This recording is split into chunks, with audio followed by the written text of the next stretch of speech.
Selama berpuasa di bulan Ramadan kemarin, kita membiasakan diri untuk makan dengan pola yang lebih teratur di saat sahur dan berbuka. Serta kita berupaya untuk menahan diri dari konsumsi makanan dan minuman selama berpuasa.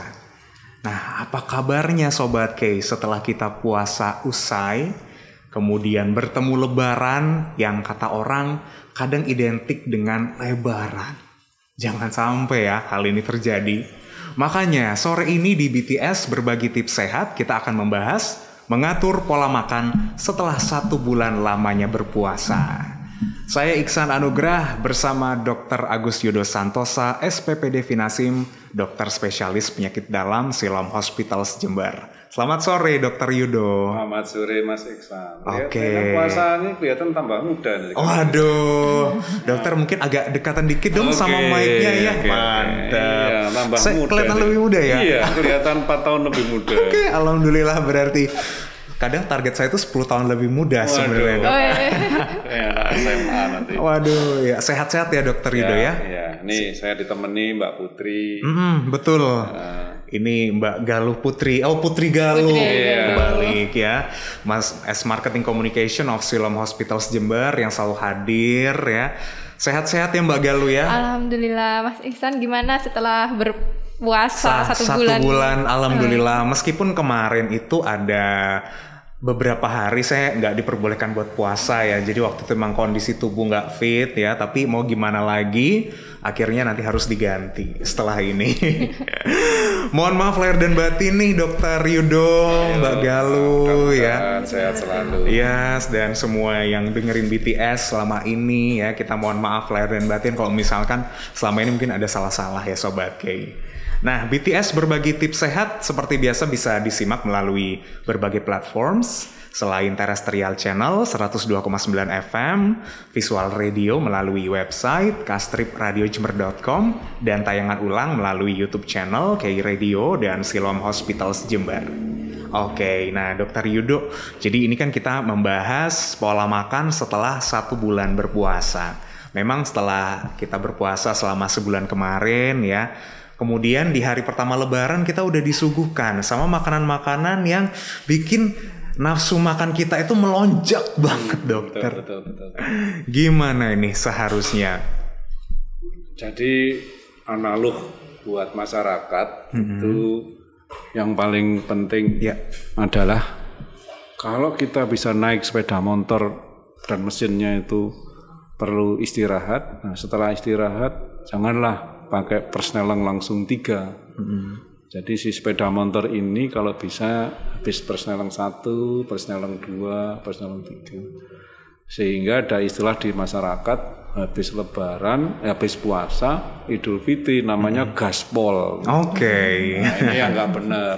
Yang tadi lambung kita, pencernaan kita sudah terbiasa dengan ritme yang persneling 1, memberi istirahat atau harus dipaksa untuk persneling 3 dengan mencerna seabrek menu-menu luar biasa ya, maka itu berat bagi si saluran pencernaan ini Mas Iksan. Itu yang makanya kadang dibilang jangan kalap ya Mbak Galuh ya. Iya, betul. Biasanya kalau habis kalau Lebaran ke rumah tetangga kan ada cemilan-cemilan banyak tuh, langsung aja ditawarin, silakan dicobain ya. Ini homemade loh buat sendiri. Atau mungkin kita yang bikin juga kemarin puasa kita nahan-nahan tuh nggak nyicipin. Akhirnya lah waktu Lebaran udah ada di meja, semuanya dimakan. Belum lagi memang kalau kita itu kan kunjung-kunjung ya dokter ya, kesana kemari ya, ke saudara-saudara keluarga besar. Di situ ada suguhan pasti yang harus dimakan. Betul. Tapi sebaiknya kalau misalkan dalam sehari kita banyak kunjungan gitu gimana dok? Karena kan kita tuh kan khawatirnya merasa kayak nggak enak ya kalau misalkan kita nolak makanan ya. Ngaturnya itu dok nanti. Nah di Indonesia ini kalau pas berkunjung silaturahmi kepada famili saudara itu hampir 90% tuh menunya adalah mengandung karbohidrat, tanda kutip manis-manis. Nomor 2 adalah berlemak. Jadi inilah menu yang sering disajikan after puasa, terutama hari raya Idul Fitri, yaitu menu mengandung high kalori dan high fat. Dan inilah yang nanti orang bilang, kenapa ya saya baru 2 hari Lebaran kok berat badan saya naik. Dan ini betul-betul nanti kalau Mas Iksan tadi benar sekali nih Mbak Putri. Wah, gimana ya caranya untuk tetap menghormati, maka cicipilah.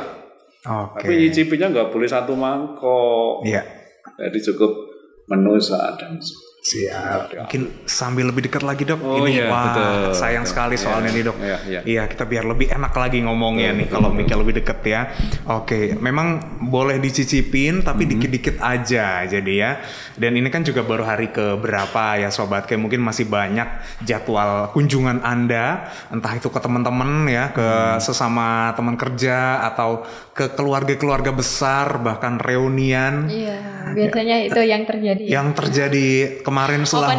Nah itu dia, buka bersama udah ya dok ya. Sekarang waktunya ketemu Lebaran, ketemu lagi reuni lagi, makan lagi. Waduh, dikontrol akhirnya nih sobat K. Jadi kalau misalkan tadi disinggung sama Dokter Yudo, orang Indonesia kebanyakan itu makan makanan yang fatnya tinggi ya, karbohidratnya tinggi. Sebaiknya yang seperti apa kita dalam mengolah makanan itu dok, mengatur pola makannya? Dari dulu manusia itu diciptakan fitrahnya itu harus 4 sehat 5 sempurna. Tidak tergantikan itu ya, pelajaran dari zaman dulu sampai sekarang ya. Ada protein, karbohidrat, fat, mineral, sayur dan lain sebagainya. Di terakhir adalah susu. Nah kalau di Lebaran itu kan yang 4 sehat 5 sempurna kan nggak ada semua. Yang ada hanya karbohidrat sama fat, protein aja. Syukur-syukur kalau nanti yang tuan rumahnya menyediakan opor ayam kayak begitu. Sehingga kita harus pandai-pandai memilih komposisi itu. Jangan kalau ada menu disajikan ternyata yang gunung adalah ya itu. Jadi nggak boleh, harus ya diratain lah. Iya. 4 sehat 5 sempurna. Ini adalah pelajaran yang dari dulu sejak SD kita. Sejak SD. Saya kira kalau semakin perkembangan zaman tuh ada ketentuan baru, ternyata tidak ya dok ya. Itu masih tetap harus diperhatikan sobat K. Yang dulu kita pelajari mulai dari karbohidratnya, nutrisi, kemudian serat-serat ya yang harus dipenuhi. Mineralnya. Itu semua. Nah, bener banget tuh. Harus sempurna. Karena kalau ini semua kacau, pada akhirnya akan berimplikasi pada berat badan kita ya dok ya. Betul sekali. Makanya sih Lebaran itu jadi lebaran. Lebar badannya ya. Aduh, itu yang kadang menjadi dilema ya. Puasa-puasa kita udah seneng. Puasa-puasa kita udah merasa wah bahagia nih. Udah bisa berkurang ya berat badannya. Ternyata setelah menahan 1 bulan lamanya kembali ke ini ya. Semula ya. Bahkan bisa jadi akan jauh lebih berat lagi berat badannya. Jadi dok, sebaiknya kita itu menghindari makanan yang seperti apa? Nomor 1 itu adalah di saat Lebaran itu kalau menu itu dominan manis, silahkan dicicipi, tapi jangan terus 10 kali kunjungan ya manis terus gitu. Wah suka nih aku pas ke teman berikutnya bervariasi, berikutnya lagi bervariasi supaya ada komponen nutrisi yang 1 hari itu tidak numpuk hanya 1 macam menu ya, sehingga itu. Dan nomor 2 jangan khawatir setelah menu itu masuk ke tubuh kita, jangan lupa langsung exercise. Nah, cuman masalahnya sekarang kita exercise pakai jempol nih. Waduh. Nah, jadi pulang dari ke teman ya kalau bisa adalah sesuatu yang harus di exercise, dibakar lagi. Entah nanti habis sholat subuh terus jalan-jalan keliling perumahan atau mau ke masjidnya pakai jalan kaki, itu dalam rangka untuk membakar yang sudah terlanjur masuk yang berlebihan tadi. Oke. Masih tetap penting memang ya, mau gimana ya, kita itu ketika udah banyak asupan yang masuk ke dalam tubuh maka harus diimbangi dengan bergerak ya dok ya. Betul sekali. Iya, mungkin jalan kaki itu udah bisa termasuk ya dok ya. Apalagi minggu lalu kan kita memperingati Hari Aktivitas Fisik Sedunia. Wah, pas banget kemarin sebelum Lebaran. Betul ya. Jadi dalam momentum itu pun akhirnya kita disadarkan harusnya ya dok ya. Betul. Bukan cuman sebagai kalender aja peringatan-peringatan gitu ya. Bikin campaign di medsos kita tulis hashtag Hari Aktivitas Sedunia. Padahal tidak ada wujud nyatanya. Tanggal 6 kemarin ya dok. Iya, tanggal 6. Oke. aktivitas harus tetap jalan. Cuman memang tetap kita memperhatikan lagi ya dok ya. Aktivitasnya yang seperti apa ya? Ya betul. Jadi aktivitasnya ini kalau bisa adalah aktivitas yang memang betul membakar fat dan karbohidrat yang sudah terlanjur masuk. Kalau teman-teman Sobat K nggak punya fasilitas yang eksklusif, itu Tuhan itu sudah menciptakan kaki kita untuk dipakai. Bisa jalan kaki, mau lari-lari, mau jogging. Dok, saya ini emak-emak, nggak bisa dong. Ada aktivitas di rumah, mau ngepel, mau cuci-cuci sampai berkeringat, mau bersih-bersih rumah. Setidaknya itu sudah ada tanda kutip mengandung definisi atau mengandung unsur activity, bukan jempolannya yang activity. Iya, kalau jempol sih sampai berurat ini dok, gara-gara yang handphonenya itu ya. Iya, itu yang paling penting. Bukan cuma jempol ya akhirnya ya, semua harus digerakin nih. Ini yang akhirnya bisa membuat kita bisa lebih sehat lagi, Sobat K. Selain kita mengatur pola makan, aktivitas juga tetap harus ditingkatkan. Kemudian dalam kita memilih 4 sehat 5 sempurna itu dok, cara mengolahnya bagaimana supaya makanan itu tetap sehat? Ya, nomor 1 disarankan kalau bisa menghindari ya, yang sering membuat sekarang lagi ngetren di masyarakat kita adalah habis lebaran kok habis bulan puasa kok saya tambah melebar, tambah gemuk. Sebetulnya yang membuat cepat gemuk itu ada 2 komponen tadi itu. Terlalu banyak konsumsi karbohidrat yang dimasukkan tapi tidak diimbangi dengan burning. Yang di burning tidak hanya karbohidrat tapi juga fatnya nggak di burning. Akibatnya numpuk. Masih ingat nggak cerita beruang kutub dulu itu? Pada saat musim itu dia berburu sebanyak-banyaknya, ditimbun jadi fat. Setelah dia musim dingin dia masuk gua, dia tidur. Dan dia makannya hanya dari modal lemak yang ada nempel gitu ya. Benar sekali Mas. Nah, itu konsep dari yang atas sana loh. Konsep dari yang bahwa manusia makhluk yang ada di dunia itu ada sistem yang memang kalau itu berlebihan ditumpuk. Nah, oleh karena itu pada saat tip-tip ini yang paling sering dikeluhkan oleh Sobat K, terutama emak-emak ya, istilahnya netizen sekarang emak-emak, itu cepat melebarnya karena konsumsi kalori karbohidrat yang ditumpuk yang berlebihan. Kalau gitu gimana? Disuguhi, disajikan oleh tetangga pada saat kita ya makan saja, tapi jangan lupa nanti habis pulang dari situ jangan olahraga jempol saja yang bergerak. Kalau punya sepeda di rumah statis silakan, kalau nggak punya mau ke masjid muter-muter dari masjidnya agak jauh dikit nggak masalah. Dan bagi yang pegawai mau kerja pakai sepeda. Baik. Kalau Mbak Galuh sendiri nih ngelihat kita tuh kan ada macam-macam ya Mbak ya, makanan tuh bisa kita olah ya, antara digoreng, dibakar, sama dikukus atau direbus. Mbak Galuh lebih pilih yang mana? Digoreng. Kalau saya jujur dibakar. Nah ini sebenarnya gimana dok? Goreng, bakar, rebus, dan kukus. Seharusnya kita itu diolah seperti apa biar tetap sehat? Iya. Makanan yang benar itu adalah makanan, ini ceritanya gini, di sekarang ini hampir tiap kecamatan ada makanan siap saji, entah itu yang chicken tapi nggak sebut nama semua chicken. Nah di luar itu sekarang sudah di tiap kecamatan, di desa-desa itu semuanya adalah seperti itu. Nah oleh karena itu maka saya anjurkan kalau Sobat K mau yaitu untuk menghindari makanan yang betul Mbak Putri tadi bilang janganlah digoreng karena jangan ya. Nah, lihat ini perbandingannya pisang yang tidak diolah aja ini bunyinya 89 begitu kalori. Jadi keripik berapa 252 kalori padahal keripiknya itu mungkin bisa jadi lebih sedikit loh daripada si pisangnya. Betul. Jadi memang inilah hukum yang terus yang bawah lagi ini apa nih? Yaitu namanya kentang. Kentang ini kalau masih direbus berapa ini? 87 kalori. Nah, begitu jadi French fries dan lain-lain. Mereknya itu dan sebagainya. Wah, pokoknya yang bentuknya 547 kalori. Dan inilah nanti yang ditimbun manusia khusus untuk Sobat K yang cowok nimbunnya di sini. Waduh. Nah, untuk yang cewek itu daerah dada pinggul sama perut. Oleh karena itu habis lebaran jangan lupa ada formula di lingkar perut dari pusat itu pakai lingkaran, pakai meteran khusus cowok. Nah kayak Mas Iksan ini sudah langsing. Aduh, amin. Jadi kalau cowok lingkar perutnya nggak boleh lebih dari 90 cm. Oke. Nah kalau seperti Mbak Putri ini saya nggak khawatir. Tetapi untuk yang sobat G yang ada di rumah, mulai sekarang diukur.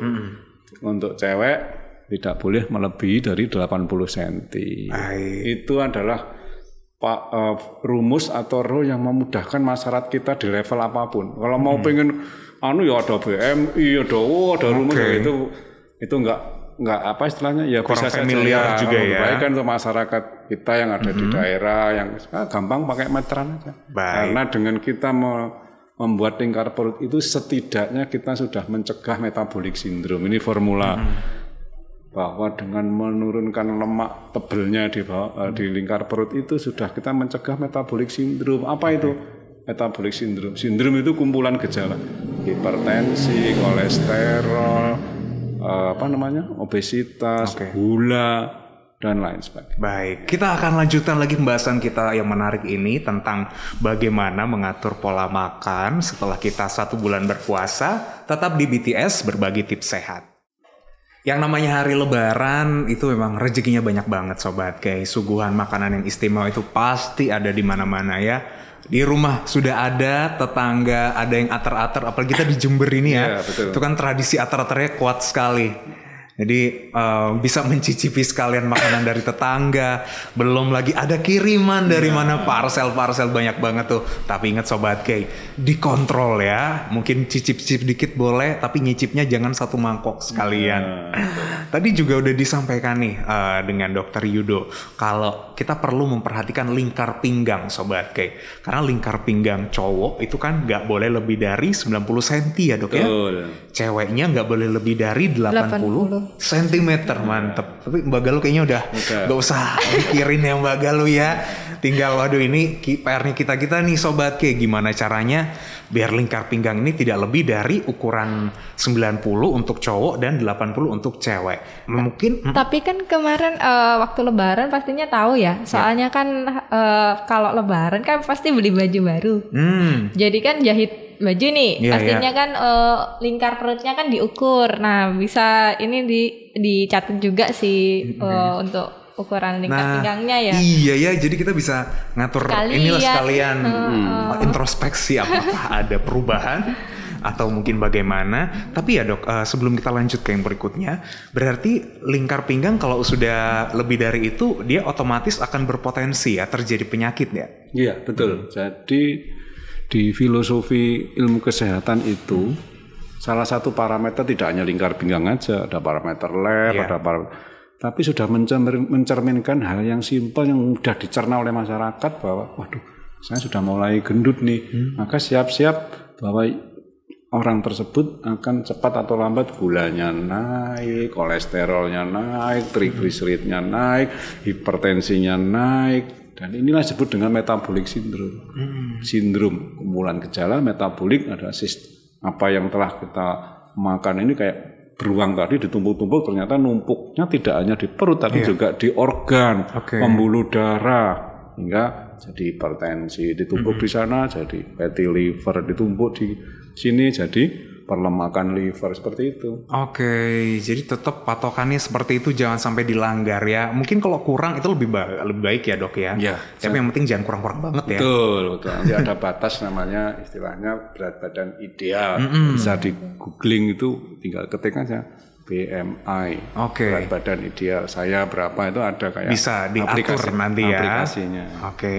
Kan banyak orang ya yang kadang itu mengeluh gimana caranya ya biar bisa nurunin, apakah harus ngikutin pola diet yang seperti ini, pola yang kayak artis A atau dari influencer ini gitu. Dengan banyaknya pilihan itu otomatis mereka juga bingung. Tapi ada saran mungkin nih kalau dari Siloam Hospitals. Kebetulan di Siloam itu ada polislimming ya dokter. Nah polislimming ini sama dokter Yudo sebagai konsultan dok. Polislimming untuk diet. Nah itu bisa Sobat K itu ke dokter Yudo, ke polislimmingnya itu nanti untuk konsultasinya itu bisa setiap Senin sampai Sabtu ya dok. Nah kebetulan nanti itu juga Sobat K bisa pakai umum. Untuk pembayarannya bisa pakai umum, bisa pakai BPJS juga. Bisa pakai BPJS, asuransi, semua kita terima.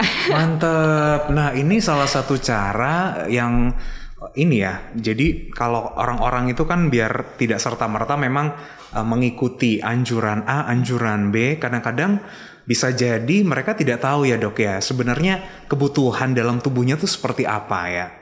Gitu. Itulah yang makanya mungkin salah satu caranya lewat polislimming ini ya dok. Iya benar. Jadi kita ingin masyarakat yang bingung. Ya, ternyata saya ini nggak boleh makan apa yang padahal di dalam tubuh kita, sel kita sudah diciptakan oleh Yang Maha Kuasa itu punya gen. Bahwa gen tiap manusia itu tidak bisa disamakan. Beda-beda. Mungkin Mas Iksan cukup dengan diet rendah karbohidrat, mungkin sudah bisa slimming. Tapi bagi orang lain belum tentu. Itulah kenapa di bidang kesehatan itu akan diperiksa darahnya, diberi sampel darahnya, nanti keluar gennya. Ternyata gen saya ini sensitif terhadap lemak. Loh, kalau udah sensitif terhadap lemak ya jangan makan lemak. Jadi tidak dipukul rata, kamu nggak boleh makan ini itu kan pemerkosaan tubuh. Aduh ini saya kok nggak boleh makan segala. Saya ini hidup di dunia ingin bahagia kok makanannya banyak sekali yang harus dilanggar. Maka yang benar seperti negara yang maju kayak Amerika itu semua pola hidup sehat itu sudah mengarah ke gen. Bahwa Bapak kalau mau pengen slimming ini loh periksa darahnya dan lain sebagainya, nanti keluar nanti Bapak ini ternyata sensitif terhadap fat. Maka advis dokternya, advis dari tenaga kesehatannya akan memberi saran, Pak, hasil print out-nya, hasil lab-nya darah itu ternyata Bapak itu sensitif terhadap lemak. Maka Bapak jangan sampai berlebihan terhadap lemak, kan nyaman. Yang lain dia bisa bebas. Yang lain bisa pelebaran, bisa yang tadi itu dicicipi semua, asal tidak berlebihan ya. Tapi dia sudah ingat, saya sensitif fat, maka jangan deket-deket sama masakannya Mbak Putri yang ngopor ayam tadi itu, gitu. Ini yang bisa menjadi solusi memang Sobat K. Setiap orang punya gen yang berbeda-beda. Ada yang cenderung gampang gemuk ya dengan fatnya, ada yang mungkin cukup ngurangin apanya aja gitu ya dok ya. Benar. Jadi semua itu bisa dikonsultasikan sebenarnya. Ada pemeriksaannya. Medical check up ya. Bener banget tuh Mbak. Jadi kan tidak serta-merta kita mungkin ada teman A, aku berhasil nih ikut programnya ini. Belum tentu yang satunya berhasil juga ya. Iya. Tapi dok, kadang-kadang kalau kita lihat kenapa ada yang bisa kurus juga ya dok ya? Meskipun sama-sama ikut program gitu. Betul. Maka ada istilah namanya program penurunan berat badan secara umum, yang satunya spesifik. Jadi bagi mereka yang dengan secara umum kayak tadi, umum itu kayak tadi itu menurunkan, hindari atau turunkan kalorinya, fatnya, kemudian nomor 2 exercise itu kan umum. Zaman kita SD sudah diajari tiap mau masuk kelas senam dulu habis dari rumah berangkat ke sekolah senam dulu, itu kan sebetulnya burning fat. Jadi kayak beruang tadi dibakar lemaknya supaya nanti lingkar perutnya tidak melebihi batas ambang yang saya sebutkan tadi. Nah kalau sudah yang umum ini, dok ini gagal dok, sudah tak coba sana sini, berarti sudah waktunya harus memeriksa sampling darah yang saya ceritakan tadi, pemeriksaan gen supaya nanti genmu itu beda sama temanmu. Nah, itu pemeriksaan yang istilahnya lebih ilmiah. Setelah dia tahu itu, maka dia akan tahu kelemahannya dia. Waduh, saya ternyata sensitif terhadap, contohnya tadi fat. Makanya jangan coba-coba menu yang tadi Mbak Putri katakan, coba-coba menu yang ayam yang dimasak Mbak Putri tadi itu. Sehingga mengajak masyarakat bahwa tidak semua apa yang dipakai orang lain itu cocok untuk kita.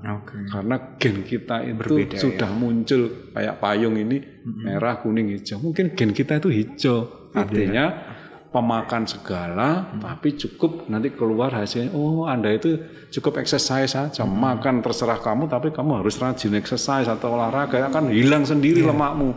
Kan nyaman loh. Nyaman aduh ternyata saya pemakan segala, saya bisa bebas, tapi dengan keluar hasilnya itu, ternyata saya cukup olahraga saja, ngapain saya harus diet itu? Ini kenyamanan duniawi yang wow, jadi nggak perlu lagi ini nggak boleh ini galak sekali kan?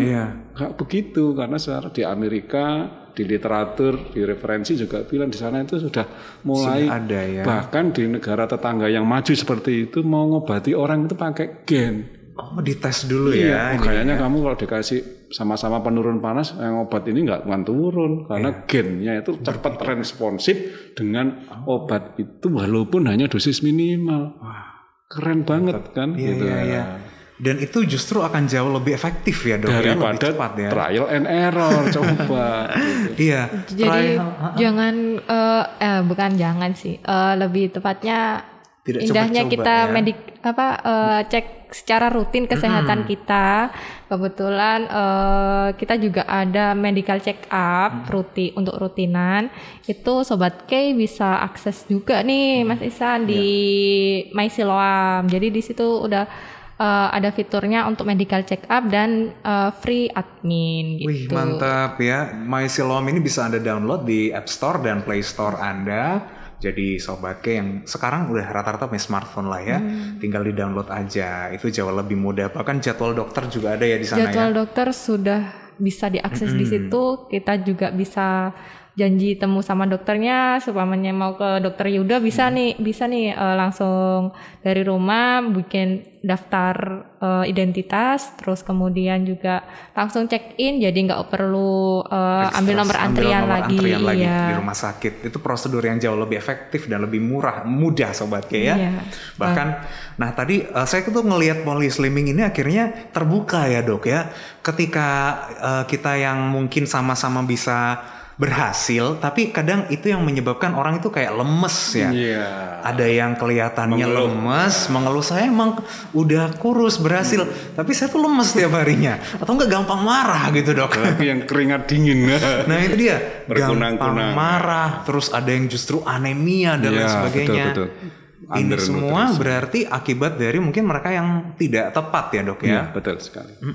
Oke, berarti kalau polyslimming ini metodenya tadi menggunakan darah itu, pemeriksaan sampel darah, nanti keluar hasilnya apakah yang bersangkutan ini sensitif terhadap pola-pola makanan tertentu yang harus dihindari karena gennya dia seperti itu. Dan itu nanti akan dilakukan bimbingan secara intensif atau seperti apa? Betul. Nanti ada briefing, ada edukasi leaflet. Bu, ini nggak boleh makan ini karena ibu sensitif terhadap ini. Dan itu dia akan memorinya terus akan terjaga. Dan dia akan merasa nyaman. Aku bisa ngicipi yang teman-teman lain. Itu bebas nih aku. Gitu, tanpa terpengaruh orang. Jangan. Nggak bisa. Saya sudah punya lampu merah kuning di sel itu ada lampu merah kuning hijau. Merah jangan deket-deket loh ya, karena genmu itu nggak boleh itu karena lampu merah. Seperti itu. Jadi luar biasa loh yang Tuhan yang Maha Kuasa itu menciptakan manusia itu sudah punya pattern sendiri-sendiri. Kenapa saya kok umur sekian sudah rambutnya putih? Karena gen saya umur sekian rambutnya putih. Coba bayangkan ya, luar biasa kan? Jadi sama dengan pola-pola ini sekarang di negara maju itu sekarang mainnya seperti itu. Masih obat ini sampai pendekatannya seperti itu. Jangan pakai percuma kamu makan itu nggak akan turun panasnya misalkan seperti itu. Meskipun itu adalah obat penurun panas pada dasarnya sampai seperti itu metabolisme obat drug metabolis sampai dibahas pada titik seperti itu. Wow, ini detail banget. Kalau kita nggak tahu jadi diterobos aja ya dokter. Mudah-mudahan Indonesia nanti akan berkembang seperti yang bahwa tiap manusia itu obatnya beda-beda gitu maksudnya. Itu akan justru mudah-mudahan jauh lebih efektif nanti ya. Betul. Baik, kita lanjutkan lagi nih Sobat K pembahasan kita tentang bagaimana mengatur pola makan setelah 1 bulan berpuasa.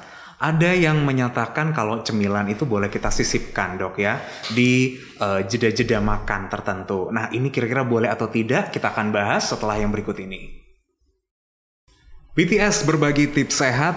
Saya Iksan Anugrah masih bersama dengan teman-teman dari Siloam Hospitals. Sore hari ini ada Dr. Agus Yudo Santosa, SPPD Finasim, dokter spesialis penyakit dalam Siloam Hospitals Jember, dan ada juga Mbak Putri Galuh, Marketing Communication of Siloam Hospitals Jember. Tentunya kita masih terus membahas nih bagaimana untuk mengatur pola makan setelah 1 bulan kita berpuasa. Harapannya kan kita puasa kemarin sehat, sekarang kita lebih sehat lagi. Menjadi manusia yang sehat itu memang rezeki yang paling nyaman sebenarnya, yang paling indah. Soalnya bisa aktivitas. Iya. Kalau udah sakit kita nggak bisa ngapa-ngapain. Bener. Ada konser Blackpink nggak bisa nonton, iya. Ya kan? High five juga nggak bisa. Itu dia. Oke, tadi yang sempat kita tahan dikit itu adalah cemilan. Orang-orang itu kadang meletakkan cemilan itu, Dok, kayak misalkan antara makan pagi dengan siang, siang dengan malam. Nah, sebenarnya polanya yang bagus seperti itu atau bagaimana, Dok? Ya, cemilan itu adalah untuk sebetulnya niatnya untuk menutupi nutrisi yang taruhlah nih 3 nih, makan pagi, siang, sore. Karena pagi ini kerjanya terlalu keras. Maaf saudara kita yang mungkin di pertanian yang harus mengurai fisik itu. Ya, beliau-beliau itu menyisipkan cemilan atau snack di tengah-tengah ini. Nomor 2, yang kalau habis sholat, habis siang terus ada kegiatan tapi itu cemilan. Cilakanya yang pekerjaannya hanya olahraga, hanya duduk di meja terus disisipi lagi. Akhirnya apa? Numpuk. Nah, numpuk. Makanya saya bilang kalau mau cemilan monggo, tapi ingat niatnya apa. Kalau niatnya saya menghargai teman saya ini ada tamu boleh, tapi yang seperti yang Mas Iksan bilang tadi. Iya. Wah, itu ya. Serupa tapi tak sama, Dok. Ya, coba dibaca Mas Iksan. Iya, yang pertama adalah buah pisang 89 kalori kalau aslinya ya. Tapi kalau udah diolah seperti favoritnya Mbak Galuh ya. Digoreng maka jadi 252 kalori, Sobat Kei. Yang kedua, ini kentang, ini direbus ya, Dok, ya.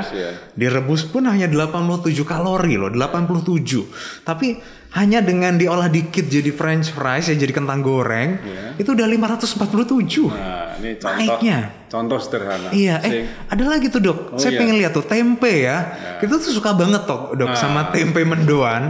Siapa sih yang nggak suka ya kan ya? Tapi ternyata berapa kalori? 225 kalori, Sobat. Ini contoh sederhana makanan Indonesia yang sering disajikan di tepi jalan, pedagangnya semua siap saji. Nah, saya tertarik kemarin pas di kantor mana itu. Salut saya, ini instansinya nggak saya sebutkan, tapi appreciate saya. Itu ada singkong itu ubi rebus, terus pisangnya itu pisang yang kepok itu, pisang rebus. Keren banget ini. Saya tanya nih, siapa yang punya ide seperti ini? Terus dia cerita, bagusnya, sampaikan salam saya ini bagus dilanjutkan. Karena apa? Pada saat menerima tamu ya, pejabat kan banyak tamunya. Ternyata menunya seperti itu, ternyata dia paham sekali yang tadi yang disisipkan itu tanpa harus ngobok-ngobok, tanpa harus menambah kalori yang ada di sini. Coba kalau tadi disuguhi keripik pisang kesukaannya Mbak Putri, 225, hampir 500 kali lipat kan. Terus pekerjaannya hanya di kantor ngetik sama main jempol saja, WA sana WA sini kan. Betapa ngerinya itu kalau numpuk-numpuk terus, nanti ditumpuk tidak hanya di bawah kulit tetapi nanti ditumpuk di pembuluh darah jadi pembuntuan darah, ditumpuk di liver jadi perlemakan liver. Dan ini nggak nyaman sekali atau tidak sehat sama sekali pola-pola hidup sehat after Lebaran, after bulan puasa seperti itu, Mas Iksan. Betul. Berarti cemilan itu yang sehat ya, asalkan ya itu boleh ya, Dok. Silakan. Nah, tapi kalau misalkan Anda yang selama ini mungkin suka banget ya, kayak Mbak Galuh tuh yang goreng-gorengan, saya juga sih termasuk ya, apalagi sosis bakar. Waduh, makanan ala-ala itu grill-grillan itu ya. Asal dibatasin. Taunya gimana? Mau dibatasi, tubuh itu sudah punya sensor.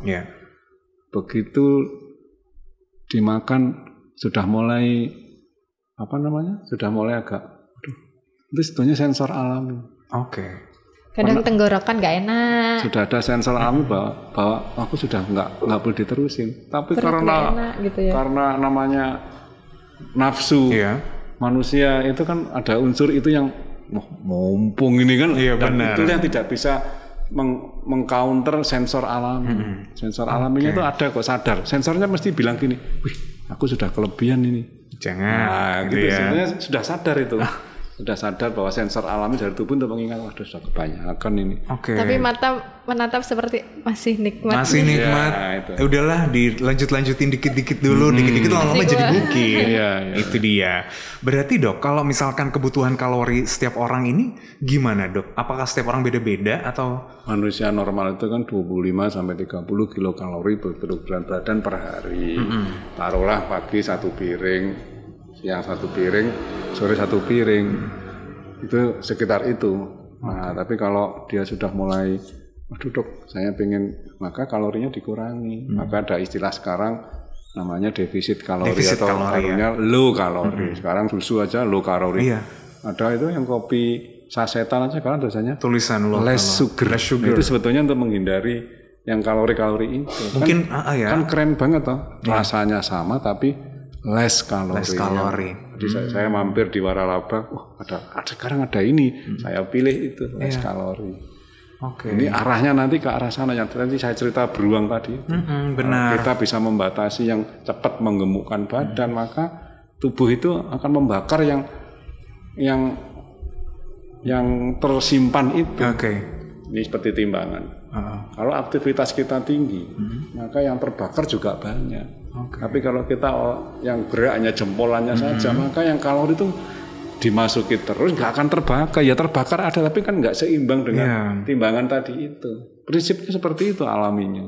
Maka dianjurkan, seperti yang pernah saya ceritakan dulu, manusia itu dulu zaman purbakala itu diciptakan cari makan itu berburu. Makan pagi bawa tombak, lari ngejar rusa kan, sampai berkeringat. Begitu dimakan, berburu lagi, dibakar lagi. Sekarang kita berburunya pakai aplikasi. Wah, berburu diskon-diskon yang udah muncul. Begitu 5 menit, begitu 5 menit makanannya datang. Jadi filosofinya manusia sejak dulu di zaman purbakala itu sudah kayak alaminya itu mengikuti. Semua kan sama keluarganya di gua. Terus itu makan apa kita berburu lagi untuk makan berikutnya. Gitu ya. Nah, sekarang sudah nggak berburu, cuman berburu aplikasi. Di sana harganya sekian. Pak, sampai sini 5 menit ada gambarnya aplikasi. Kurang 1 menit sudah siap-siap udah nyampe. Ojeknya berburunya beda. Tapi walaupun ada begitu tetap sadar. Wah, aku habis makan besar nih. Cobalah tak bersih-bersih rumah sampai berkeringat, cuci baju. Keliling mau ke tempat ibadah jalan kaki itu lebih nyaman untuk yang burning your fat, burning your kalori itu burning itu seperti ini. Apa yang kita masukkan harus kita bakar. Burning your fat, burning your kalori, burning your karbohidrat. Itu adalah fitrah manusia yang fitrah tubuh manusia yang diciptakan Tuhan dalam keadaan balancing. Besar pasak pada tiang itu untuk ekonomi. Kalau kita besar pemasukan daripada pembakaran. Mantap. Oh ya, ini kan ada orang yang suka mengurangi atau bahkan tidak sama sekali Dok. Mereka tidak sama sekali menggunakan garam dan gula pada makanannya. Sebenarnya hal yang seperti itu diperbolehkan nggak Dok? Iya, jadi itu sudah saya sering ditanyakan oleh beberapa masyarakat. Sebetulnya gimana Dok gula? Garam sama sekali tidak ditaruh. Manusia itu kan kebutuhannya tetap harus ada. Hidup, tidur pun itu perlu garam. Di antaranya adalah 1 gram per hari. Lebih dari itu hipertensi. Maka di beberapa media hindari garam. Maksudnya kalau kita makan garam, air itu kan akan ngikuti. Kalau orang makan garam kan haus. Makanya dia cenderung untuk minum, dan air itu kan dengan garam itu bagaikan suami isi, numpuk di dalam nggak keluar. Sehingga kalau kita ngurangi garam, air masuk langsung keluar lewat urin atau kencing. Atau yang lain, tapi kalau garamnya tinggi dia kan berikatan di sini, akhirnya numpuk di itu. Namanya berat badannya naik karena kebanyakan garam, karena memang garam itu mengikat punya rumus kimiawinya. Terus yang nomor 2 tadi yang gula. Sekarang semua waralaba ke aplikasi semua menyediakan menu yang ada tulisannya less sugar. Itu bagus sekali. Karena apa? Karena gula itu adalah satu-satunya komponen nutrisi yang bisa langsung siap dipakai. Otak itu nggak perlu pakai fat, otak itu nggak perlu pakai protein. Yang otak butuhkan adalah gula. Jadi kalau Mas Iksan kerja di sini tahu-tahu nggak fokus ya, kok galvok, berarti gulanya kurang. Jangan makan gorengan, tetap akan nggak fokus karena dibutuhkan otak itu juara 1 atau yang pertama kali dia butuhkan itu adalah gula. Jadi kalau Mas Iksan lagi kerja di sini bikin laporan atau apa, kok saya nggak fokus atau nggak fokus. Minum gula, air yang minuman yang ada gula, maka dia akan cering gitu karena kebutuhannya sudah terpenuhi. Tapi jangan terus dilanjut gula terus diabetes dong. Jadi seperti itu. Jadi itu kita kembali ke fitrah. Tetap butuh memang tubuh manusia itu membutuhkan sangat butuh nutrisi seperti itu. Jadi jangan diperkosa. Istilahnya anak sekarang pemerkosaan nutrisi. Tidak lebih dan tidak kurang. Tidak lebih dan tidak kurang ya. Takarannya itu berarti tadi garam 1 miligram ya? Iya, 1 gram. 1 gram per hari. Ya, 1 sampai 2 gram. 1 sampai 2 gram per hari. Kalau gula? Kalau gula itu ada tadi itu terkait dengan kalori 25 sampai 35 kilo. Tinggal dinyesuaiin aja ya. Per kilogram badan. Taruhlah 1 sendok teh itu 100 gram, 100 kalori. Teh manis mana ada teh manis di sini? Lagi lagi beres-beres soalnya di dok. Habis lebaran ya. Iya. teh manis yang 1 botol kecil itu, yang aqua kecil itu kan sudah 100 kalori. Ini yang takarannya ada tulisannya yang teh kotak itu loh. 100 kalori. Nah sementara kita minum 100 kalori, olahraganya jempolan hanya 10 kalori, gimana? Tumpuk di sini. Jadilah gulanya, kadar gula saya kok tinggi. Ternyata tadi itu gula yang masuk sama gula yang. Jadi kalau mau menghilangkan gula itu gampang, dengan exercise gulanya cepat hilang. Fat juga sama, begitu exercise hilang karena di burning, dibakar dengan metabolisme tubuh baik aerobik maupun anaerobik. Aerobik itu yang yang baik. Mantap sekali nih pembahasan kita soal pola makan. Ini semakin menginspirasi, memotivasi kita ya Sobat K ya.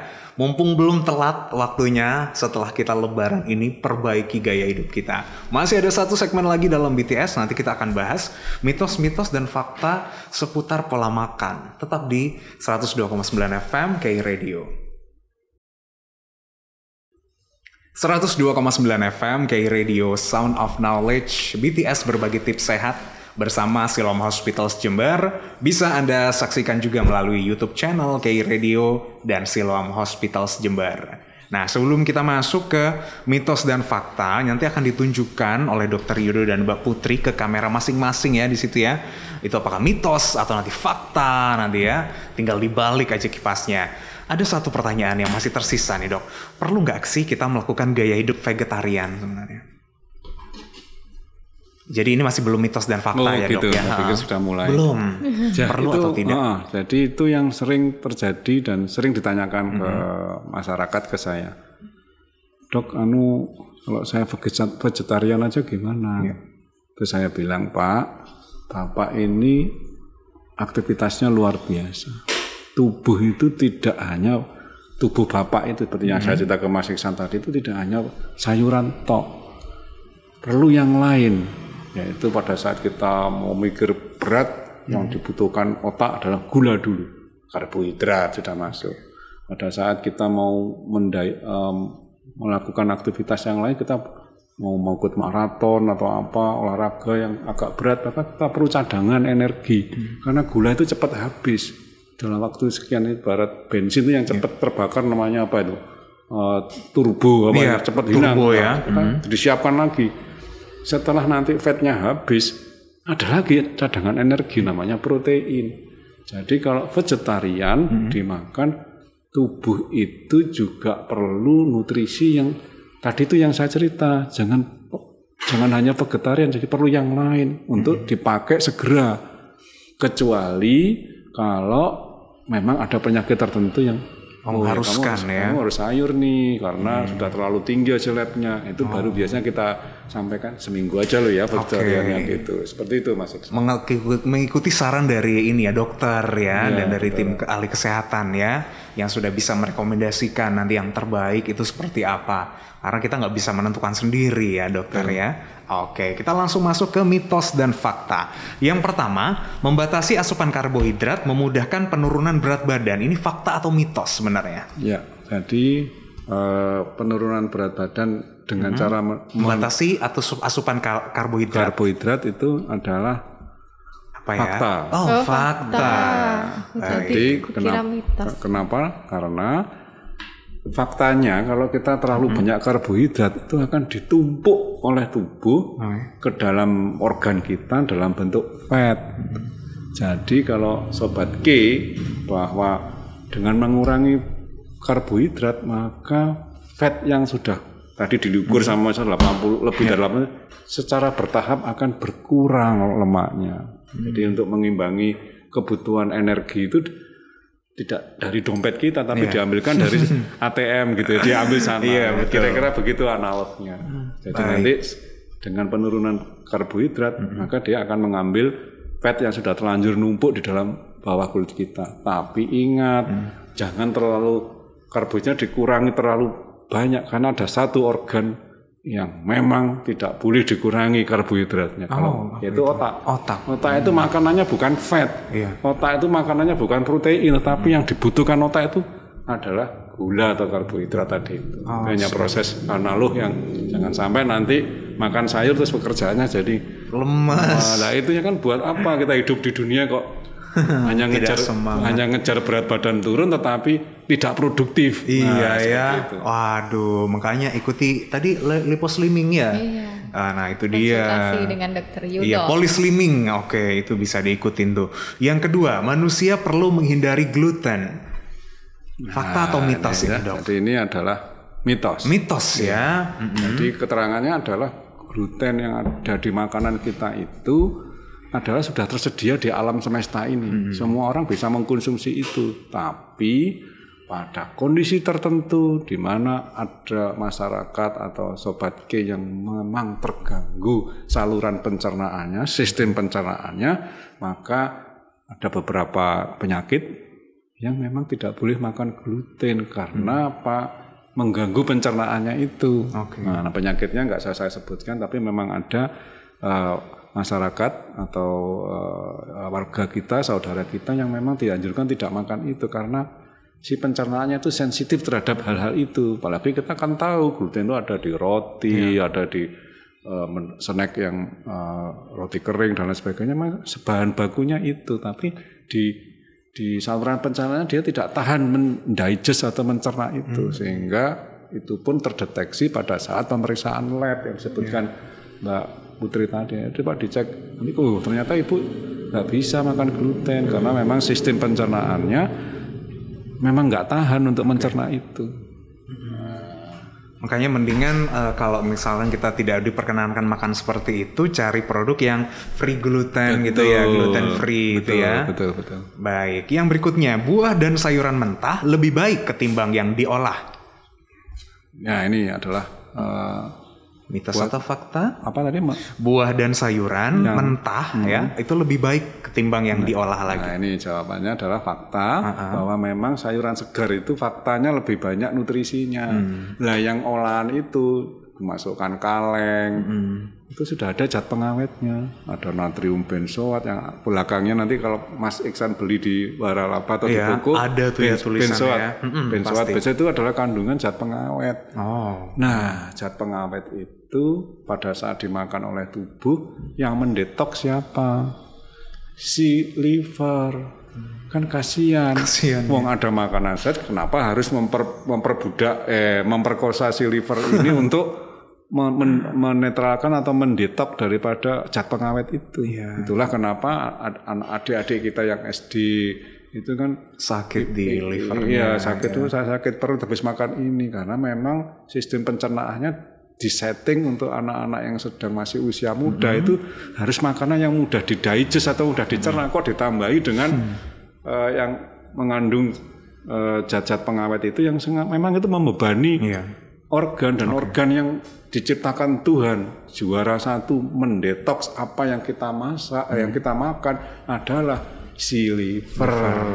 Nah itulah Mas Iksan bahwa sayuran segar, fresh lebih bagus itu faktanya mengandung banyak nutrisi. Nah, siap. gitu. Oke, jadi jangan terlalu diolah ya dok ya, lebih baik yang segar kan orang Indonesia apalagi orang-orang Jawa nih lalapan ya. Tapi ngolahnya harus yang bersih loh ya. Oh iya, yang harus yang bersih. Nah, itu tadi. Dulu.